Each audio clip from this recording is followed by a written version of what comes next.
కొత్తగా పరిచయం అమ్మాయి. అప్పుడే జస్ట్ ఒక అమ్మాయికి అబ్బాయి కావచ్చు, నేను అమ్మాయి వెర్షన్ చెప్తాను. ఈ అమ్మాయి ఏం చేస్తుంది, కొత్తగా ఒక అబ్బాయిని పరిచయం అవుతుంది.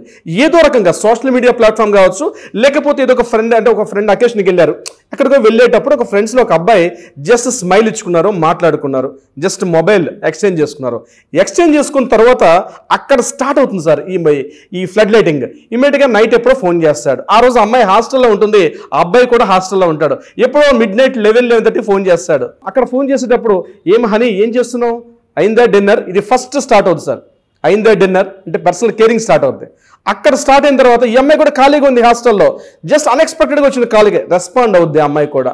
కొద్దిగా పరిచయం, అది ఎక్కడికి వెళ్తుంది, ఆ పరిచయాలు దాటి వ్యక్తిగతంగా మాట్లాడుకోవాల్సిన విషయాలు కూడా మాట్లాడుకునే స్టేజ్కి వెళ్తారు. నువ్వే కాలేజ్ చదువుతున్నావు, నీ సెమినార్స్ అయిపోయా, నీ బ్యాక్లాగ్స్ అయిపోయా, ఎన్ని ఉన్నాయి, ఏ చదువుతున్నావు, ఇది కాలేజీలు జరిగేది. ఇట్లాంటి మెల్లగా ఈ పరిచయాలు ఒకరికొకరు దగ్గరగా సంబంధాలు తీస్తుంది. ఇక్కడ సంబంధాలు దగ్గర తీసేటప్పుడు ఈ ఫ్లడ్ లైటింగ్ అని చెప్పాను చూసారా, ఇది అతని మీద కంప్లీట్గా ఫోకస్ అవుతుందన్నమాట. ఈ అమ్మాయి చేస్తుంది, ఈ అమ్మాయికి వాడు కంప్లీట్గా ఫోకస్ చేస్తాడు. ఎలా ఫోకస్ చేస్తాడు, నెక్స్ట్ డే మార్నింగ్ మెసేజ్ వస్తుంది, ఇంకో రకంగా మెసేజ్ వస్తుంది. డార్లింగ్, ఈరోజు నేను మా ఆఫీస్కి వెళ్ళాను, ఏందో ఈరోజు చాలా మంచిగా జరిగింది, నాకు ఇప్పుడు రావాల్సిన ఏరియాస్ అన్నీ కూడా సడన్గా నేను ఆఫీస్ 11 o'clock వెళ్ళంగానే నా టేబుల్ మీద నా మెయిల్ కనిపించింది. అది జస్ట్ నువ్వు నన్ను మాట్లాడిన మాటలు చూస్తావా, మార్నింగ్ నీతో పరిచయం నన్ను అక్కడ తీసుకెళ్ళి చాలా లక్కీ ఫీల్ అయ్యాను.